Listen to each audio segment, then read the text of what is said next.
What happens when the person you love most feels like a stranger? In a world consumed by work stress, emotional disconnect, and unspoken frustrations, can love survive? Or will the silent cracks in a marriage break it beyond repair? The Silent Cracks. Why She's Unhappy. By Life Trooper. Chapter 1. The Invisible Wall. Emma stared at the dinner table, her fork lazily pushing food around her plate. Across from her, Mike scrolled through his phone, the glow of the screen highlighting his furrowed brow. They hadn't exchanged more than a few words all day. Silence had become their default, and the unspoken tension between them felt like a third person in the room. It hadn't always been this way. Emma remembered when they would stay up late talking about their dreams, or share inside jokes that no one else understood.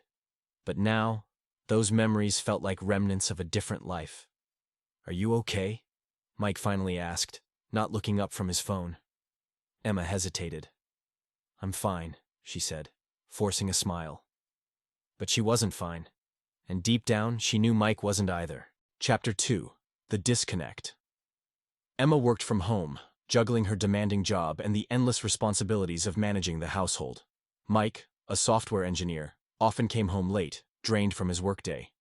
Their lives revolved around schedules, deadlines, and responsibilities, leaving little room for connection.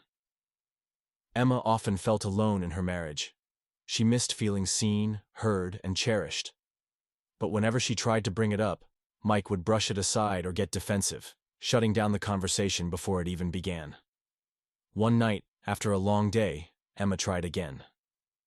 "I feel like we're just roommates," she said, her voice breaking. Mike sighed, not looking up from his laptop. "I don't know what you want me to do, Emma. I'm doing my best." His words stung because she knew he meant them. But his best at work wasn't the same as showing up for their marriage. Chapter 3. The Breaking Point. One Saturday evening, Emma decided to try one last time. She planned a quiet dinner at home, hoping it could rekindle something between them. She lit candles, cooked Mike's favorite meal, and even wore the dress he once said made her look stunning. Mike walked in late, his tie loosened, his face tired. He glanced at the table but didn't say a word. "I had to stay for a meeting," he muttered, grabbing a plate and heading for the living room. Emma froze, her carefully planned evening crumbling before her eyes. She followed him, her voice shaking. "Do you even care anymore?" she asked.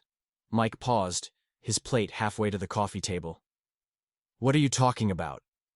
"This," she said, motioning between them. "Us. I feel like I'm fighting for this marriage alone." Mike set the plate down, his face a mix of confusion and guilt. "Emma, I'm just trying to keep things together. You know how stressed I've been." "And what about me?" she asked, her voice rising. "I'm stressed too, Mike. I'm lonely, and I feel like you don't even see me anymore." Chapter 4. The Mirror. That night, Mike stayed in the spare room, the argument leaving them both drained and raw. Emma lay in bed, staring at the ceiling, tears streaming down her face. She wondered if their marriage was beyond saving. But something shifted in Mike.